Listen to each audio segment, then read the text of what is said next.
Renungan harian Selasa 20 Februari 2024 mendapat kekuatan baru.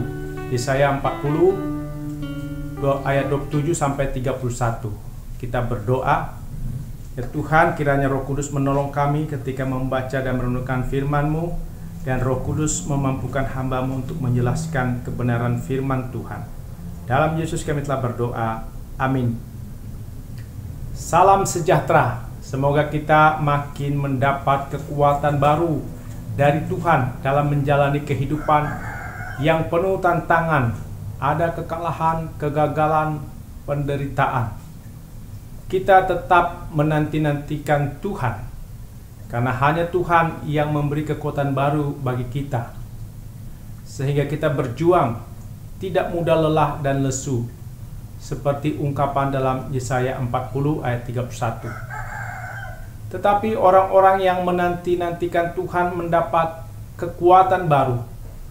Mereka seumpama Raja Wali yang naik terbang dengan kekuatan sayapnya. Mereka berlari dan tidak menjadi lesu. Mereka berjalan dan tidak menjadi lelah. Bangsa Israel kalah perang kemudian dibuang ke Babel. Dalam pembuangan, umat mengeluh.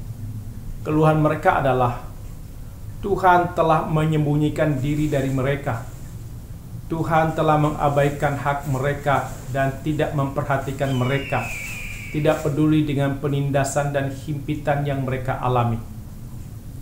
Mereka berdoa agar Tuhan tidak menyembunyikan diri terhadap mereka yang mengalami kesengsaraan. Tuhan jangan jauh dari mereka. Tuhan jangan tidur, tapi terjaga terus, bangun terus untuk membela hak mereka serta memperhatikan mereka. Bangsa Israel dalam pembuangan, mereka terpusat perhatiannya kepada nasib mereka yang malang. Mereka tidak memusatkan perhatian pada Tuhan yang dapat mengubah nasib. Mereka memusatkan perhatian untuk mengasihi diri sendiri, tapi tidak memusatkan perhatian untuk mengasihi Tuhan. Tuhan menentang ibadah yang memusatkan pada diri sendiri dan usaha diri sendiri. Mereka berpikir dengan korban persembahan yang mereka lakukan akan mendapat keadilan dan kebebasan dari Tuhan. Nabi Yesaya mengajarkan umat untuk tidak berpusat pada diri sendiri, tapi menunjukkan pandangan kepada Allah. Tujuan dari ibadah adalah untuk Allah, bukan untuk diri sendiri. Untuk memuji Allah, bukan memuji diri sendiri. Memuji Tuhan sebagai Allah kekal yang mencipta bumi. Allah yang tidak menjadi lelah dan tidak menjadi lesu. Tidak terduga pengertiannya. Sulit menyelami pikiran Tuhan. Allah yang tidak terlelap dan tidak tertidur, tapi Allah selalu menjaga Israel.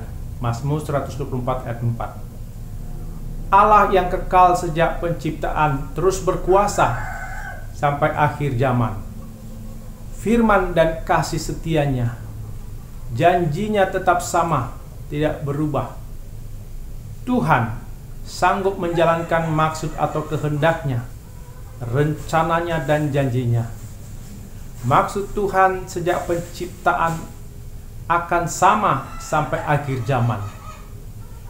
Tuhan ingin dipuji sebagai Allah yang kekal, Allah yang mencipta dengan tujuan kekal.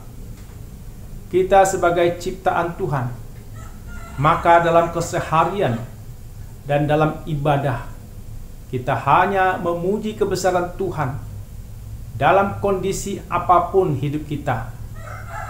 Saat menderita atau tidak menderita, sakit atau sehat, miskin atau kaya, tidak tenang atau tenang. Tuhan itu pencipta, membuat dari yang tidak ada menjadi ada. Tuhan mencipta sesuatu yang baru yang belum pernah ada. Tuhan pencipta berarti Tuhan mempunyai kuasa dalam sejarah hidup manusia untuk melakukan perbuatan yang ajaib dan besar, mencipta masa depan, menyelamatkan. Kita memuji kuasa Tuhan yang mencipta, melakukan perbuatan ajaib dan besar. Tuhan pencipta berbeda dengan manusia ciptaan yang mudah, lelah, dan lesu. Tuhan itu bukan manusia, karena itu Tuhan tidak lelah dan lesu. Tuhan tidak terlelap dan tertidur. Pikiran manusia terbatas, tapi pikiran dan pengertian Tuhan pencipta sangat tidak terbatas dan sangat luas, tidak dapat dimengerti oleh akal manusia. Tidak ada yang mustahil bagi Allah. Tuhan yang tinggi, yang tidak terselami pikirannya, tapi Tuhan tidak menjauh dari manusia. Tuhan berkenan dan dekat dengan manusia yang lemah, berdosa, yang terbatas pikirannya. Tuhan ingin berbicara ke dalam hati umatnya dan membawa kembali hati umat datang kepada Tuhan. Dan Tuhan hendak membangkitkan kembali umatnya. Tuhan tidak menjauh, tidak sembunyi. Tuhan datang kepada yang kehabisan tenaga dan lelah, tidak berdaya lagi atau lesu. Tidak ada kuasa lagi untuk memberi kekuatan atau semangat. Tuhan memberi kuat kuasa, daya gerak, sehingga bisa berlari, berjuang dalam hidup, dalam menghadapi penderitaan, sakit, miskin, kegagalan, kekalahan, dan lain-lain. Tuhan berjanji memberi kekuatan baru bagi orang yang menanti-nantikan Tuhan. Kekuatan baru itu digambarkan seperti daya terbang dari sayap burung Raja Wali yang dengan kuat tenang menghadapi badai. Kuasa dan kekuatan itu datang dari Tuhan, bukan dari usaha manusia. Tidak datang dari usaha dalam ibadah, tidak datang dari usaha manusia yang tidak percaya Tuhan dan tidak menanti-nantikan Tuhan. Tuhan membagikan kepada orang yang menantikan Tuhan apa yang ada pada Tuhan, memperbarui dengan kuasa penciptaan Tuhan. Menantikan Tuhan berarti sangat mengharapkan Tuhan dan kuasa Tuhan serta kehendak Tuhan. Kalau orang mengharapkan uang, materi, kesehatan, mengharapkan orang tertentu, maka akan mudah kecewa.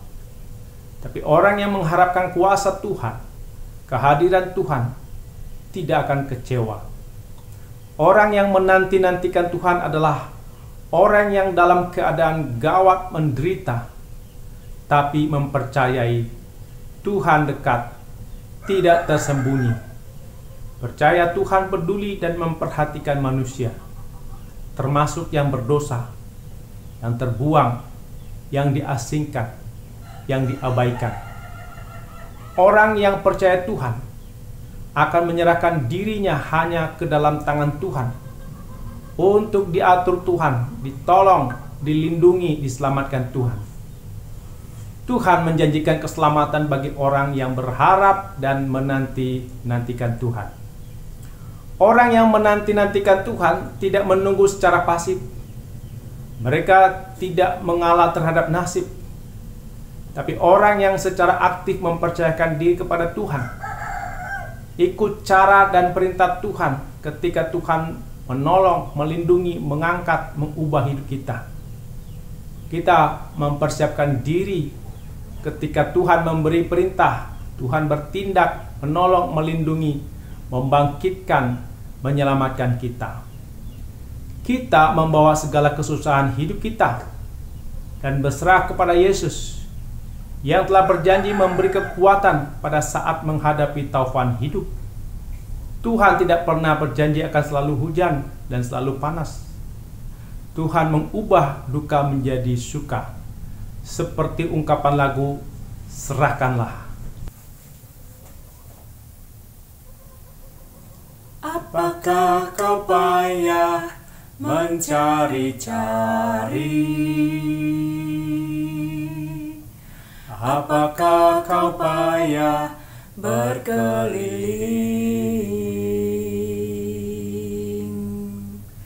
Bawalah sekarang segala susahmu pada kaki Yesus serahkanlah. Tak pernah Dia janji selalu kan panas, dan tak pernah Dia janji hanya ada hujan. Tapi Dia berjanji memberi kekuatan bila taufan ganas melandamu. Serahkanlah, serahkanlah, serahkan pada Yesus segala beban yang menindih hidupmu. Serahkanlah, serahkanlah, serahkan pada Yesus. Dia akan ganti segala duka menjadi suka. Amin. Mari kita berdoa. Ya Tuhan, kami percaya akan mendapat kekuatan baru dari Tuhan dalam menjalani kehidupan yang penuh tantangan. Ada kekalahan, kegagalan, menderita. Kami tetap menanti-nantikan Tuhan, karena hanya Tuhan yang memberi kekuatan baru bagi kami, sehingga kami berjuang tidak mudah lelah dan lesu. Dalam nama Yesus kami berdoa. Amin.